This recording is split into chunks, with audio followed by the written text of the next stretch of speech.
we were just talking to Chris Harris Jr., and he thinks that you'll be unanimous. We've talked. We just talked to John Clayton, who's on the committee. I was on the committee for 15 years, and I said to Shannon Sharp a couple of years ago, patience is a virtue. Patience. Really. You've had patience. Well, and he's good friends with Shannon, who had to wait. Yeah. You know, Yeah. so. I mean, That's obviously, what we're guys wishing all tell the me. luck in the Listen, world. Rod Whitson, I talked to him. I talked to Tim Brown, Andre Reed. And Tim said, he said, listen, brother, he said, manage your expectations. Yeah. I said, Well, okay. Andre had to wait a long time. Andre and I used to do a show in New York on ESPN called Cold Pizza. And he'd go, what do you think about that? Because I was on the committee. And he'd come on. He had retired. And I said, patience is a virtue. And he came up to me the other day. He said, patience? You didn't tell me I was got to have 15 years of patience. But having been in, John Clayton just said it. If we had on the committee 15 spots, everybody who deserves to be there could get there. But I don't know where they came up with, okay, we're going to have 5. Whose brilliant idea was that? Yeah. Because a lot of guys do get left out. And we were just discussing, you had the greatest 4 years that any player's ever had. Right. And so whether it's a question of, because I'll tell you, Dwight Stevenson, here should be your idol. Because we know about running backs. Dwight Stevenson played 5 years with the Miami Dolphins. Center. He tore up his knee, was a center. And we debated him for 2 or 3 years. And everybody said, he didn't play long enough. And guys like me got up and said, but for 5 years, he was the greatest in the world. Les and I would give anything to have been good for 5 years at anything that we'd done. So, yeah. I'd take 5 days, frankly. Yeah, really, man. And we had John Lynch here the other day, and I said, John, you're deserving. Terrell's deserving. It's going to happen. Yeah. It's just whether it's this year. I'd rather it happen in San Francisco myself. Oh, really? You calling it, huh? Yeah.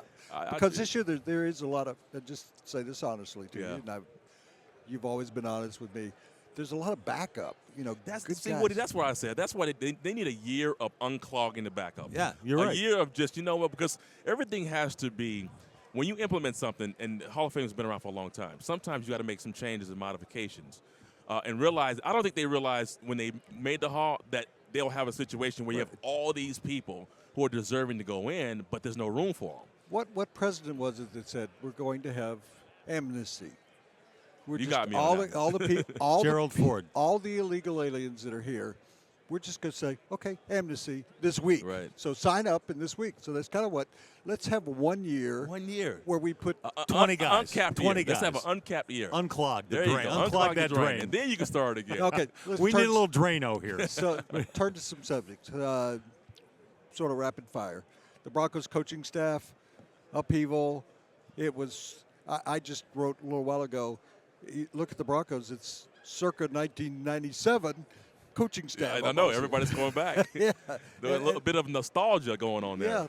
Yeah. If they could have the same success that you guys did Yeah. back in 97, 98. Yeah, but, Cougs was your offensive coordinator. Is he going to make a good head coach? Yeah, I think so. I mean, I believe so. Well, he was already. He was. I think the thing that people are expecting him to go ahead and win championships, and that's tough. I don't care who you are. It's hard to bring somebody in and say, okay, all right, we know that you can coach. You understand the philosophy here. You understand the culture here. You understand what John's thinking. But still, does that result into a championship? I think John's thinking is one like this.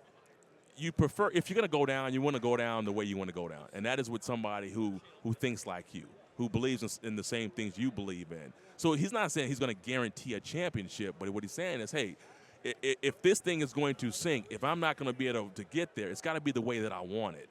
And that's the way I see it. People think, well, you better be. If Kubiak doesn't win a championship, then it was a failure. And I'm thinking, well, I don't know about that because you can't. I don't think people realize how hard it is. Yeah, he talked to win. Yeah, and he talked to an executive with the Broncos the other day. It gave me a great thing that John Elway. Go ahead. That John Elway. Somebody said, "Is John Elway a good general manager?" And this executive, who works with John hand in hand, said, "What John has done is take on the persona of Pat Bowlen, who made bold and sometimes sweeping changes in order to get to that next level, in order to win the whole thing. John is acting with the boldness that Pat Bowlen acted with." Would you agree? I agree. Yeah. I do. most people say, well, you won 13 games, you won 13 games, you won 12 games. Why change it? Why change it? I mean, for a lot of coaches, that's an extension. You know, you get a contract extension, and the fans are applauding you, getting patted on the back, and that's success for a lot of franchises. But John doesn't want to be a team that's good. You know, there's only one goal in this whole business, and that is to be right here this week and to play in this game and to win this game. And if you have to make moves in order to, you know, that you think that would get you closer, then you make them.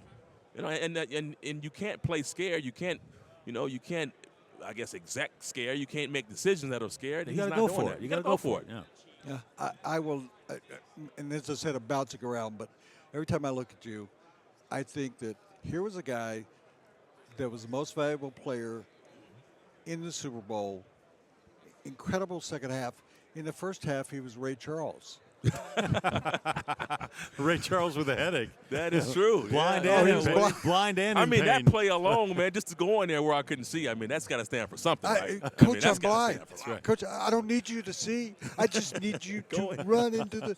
I mean, see, anybody else would have just walked out. I mean, no, I'm not going in there. Yeah. But I put my body on the line. I went out there and gave in. John had the nice play action fake, rolled out. He stiffed Howard on the throw though. Howard still to this day wishes John had thrown that ball. Howard Griffith. Yeah, Howard Griffith. He wanted that ball. Because every time Funny. they threw to Howard Griffith, and we could look up his stat, he caught it Oh, and scored a touchdown. But he got like 3 in his career. Big plays. I mean, against Pittsburgh in the AFC title game, he had a big play where he caught the ball. I think he was running out to the right, and he had to turn back around. He caught a one-handed ball. That play was huge in the game. I think he did it again in Super Bowl 32. Howard was big. You know, everybody played. We had a lot of unselfish guys. I think that was the most important thing we had. And you had a lot of leaders on that team. Yes. And that's real. You know, it's funny. Woody and I have talked to a lot of people over the last 5 days we've been here now, and that word keeps coming up. Leadership. Yeah. They talked about you. They talked about John. They talked about Shannon and Rod Smith and Howard Griffith, Zimmerman, Nalen, leaders. Your locker room was full of them. It was. And a different kind of leaders. Some guys weren't as vocal. Some guys knew that they had other leaders, and they were, because you can't have all generals. You got to have some soldiers. Atwater. Yeah, Atwater. Another one. Ray Crockett. I mean, Neil Smith.